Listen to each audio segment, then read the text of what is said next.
नमस्कार, मी पूनम तुमचं पूनम बेसिक रेसिपीजमध्ये पुन्हा एकदा खूप खूप मनापासून स्वागत करते. याआधी तुम्ही पाणीपुरी नेहमीच खाल्ली असेल, पण कधी असे पाणी फुनके खाल्ले आहे का? मस्त चटपटीत उन्हाळ्याविशेष तुम्ही हिला रेसिपी म्हणू शकतात. काहीतरी चटपटीत खाण्याची आणि वेगळं खाण्याची इच्छा झाली तर एक उत्तम पर्याय आहे. चला तर मग पाणी पकोडे किंवा पाणी फुनके कसे बनवायचे ते बघूयात. त्यासाठी मी इथे एक बाउल घेतला आहे. यामध्ये आपल्याला एक मोठी वाटी भरून मुगाची डाळ घ्यायची आहे. आता ही मुगाची डाळ स्वच्छ 3 पाण्याने धुवून घ्यायची आहे.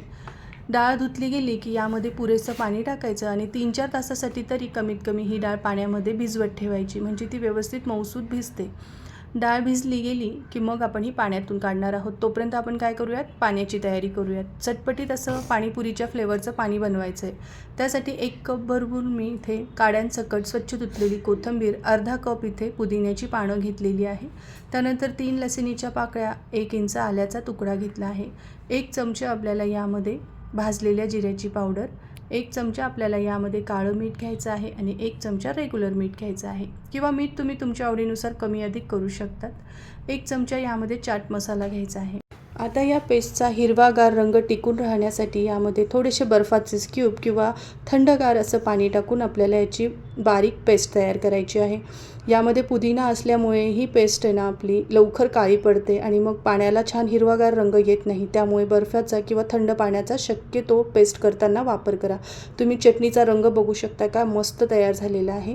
आता ही जी चटणी केली ना आपण, ती एका बाउलमध्ये टाकायची आणि वरतून आपल्याला थंडगार असं 3 ग्लास इतकं पाणी टाकून घ्यायचं आहे.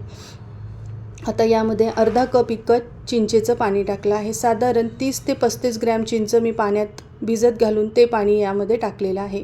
त्यानंतर 1 मोठा चमचा बारीक चिरून घेतलेला गूळ टाकलेला आहे. गूळ आवडत नसेल तर स्किप करा, पण त्याने या पाण्याला चव खूप छान येते. अर्धा ते 1 लिंबाचा रस टाकायचा आहे. लिंबाचा रस आवर्जून टाका, त्यामुळे पण छान येते पाण्याला चव.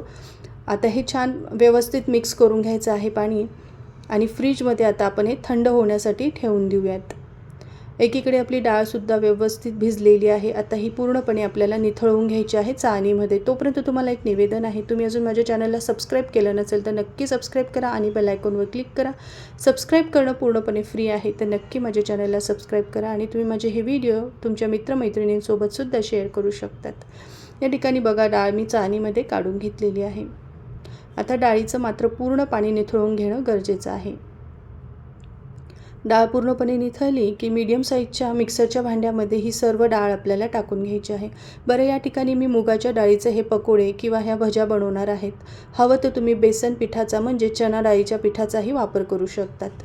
त्यानंतर यामध्येच आपल्याला पाव चमचा हळद, पाव चमचा लाल तिखट टाकायचं आहे. लाल तिखटाच्या ऐवजी तुम्ही हिरव्या मिरचीचाही वापर करू शकतात. पाव चमचा काळी मिरी पावडर घेतलेली आहे. त्याचबरोबर पाव चमचा हिंग घेतला आहे.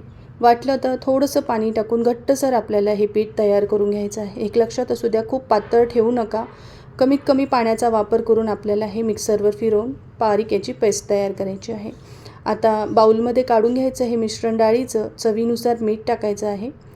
अगदी चिमूटभर मी ओवा टाकलेले आहे आणि आलं टाकलेलं आहे. 1 इंच आलं साल काढून ते बारीक किसून घेतलेलं आहे. हवं तर तुम्ही जेव्हा आपण डाळ मिक्सरवर फिरवली ना, तेव्हाच तुम्ही यामध्ये आलं टाकून घेऊ शकतात. 1 मोठा चमचा बारीक रवा टाकायचा आहे आणि याला चांगलं फेटून घ्यायचं आहे. अगदी फ्लफी होईपर्यंत एकाच दिशेने फिरवत आपल्याला हे मिश्रण तयार करायचं आहे. काही मिनिटांनंतर याचा रंग बदलल्यासारखं दिसतं, हलकं होतं आणि मग यामध्ये सगळ्यात शेवटी चिमूटभर खाण्याचा सोडा टाकायचा आहे. खाण्याचा सोडा टाकणं ऑप्शनल आहे, पण बऱ्याचदा काय होतं की ह्या ज्या पकोड्या आहेत ना, त्या घट्टसर होतात आणि मग त्यामध्ये पाणी शिरत नाही, मग ते खायला चांगल्या लागत नाही. त्यामुळे थोडासा चिमूटभर सोडा आवर्जून टाका. त्याने ह्या पकोड्या छान मऊसूत पण होतात, कुरकुरीत पण होतात. आता आहे ना, चांगलं मिश्रण एकजीव झालं की याचे छोटे छोटे आपल्याला पकोडे तयार करून घ्यायचे आहे. तर एका लोखंडाच्या कढईमध्ये मीडियम फ्लेमवर तेल गरम करा आणि हे बघा, असे पकोडे टाकून घ्यायचे आहे. तेलात टाकल्यानंतर ते छान फुलतात. आता मीडियम फ्लेमवर चांगला गोल्डन रंग येईपर्यंत दोघंही साईडने छान आपल्याला हे पकोडे तळून घ्यायचे आहे. त्याचबरोबर एक महत्त्वाची अजून टिप सांगायची राहिली. जेवढं पीठ तुमचं जास्त फेटलं जातं तेवढे हे पकोडे हलके तर होतात, पण तेलात टाकल्यावर सुद्धा असे तेलावर ते फ्लोट होतात, म्हणजे समजावे की आपले पीठ छान असं फेटलं गेलेलं आहे. तर गोल्डन रंग आल्यानंतर मी हे पकोडे काढून घेतले आहे. याच पद्धतीने राहिलेले सुद्धा पकोडे किंवा हे फुनके आपल्याला मीडियम फ्लेमवर तळून घ्यायचे आहे. याआधीसुद्धा उन्हाळ्याविशेष अनेक रेसिपी मी तुमच्याबरोबर शेअर केलेल्या आहेत. तर पूनम बेसिक रेसिपीवर जाऊन तुम्ही नक्की सर्च करा.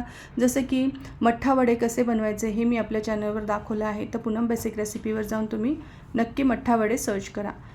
तर आपले हे वडे किंवा हे पकोडे या ठिकाणी रेडी झालेले आहे. आता या ठिकाणी एका बाउलमध्ये मी कोमट पाणी घेतलेलं आहे. त्यामध्ये 1 चमचा मीठ टाकायचं आहे आणि पाव चमचा किंवा चिमूटभर हिंग घालायचा आहे. आवडीनुसार हिंग कमी अधिक करू शकतात.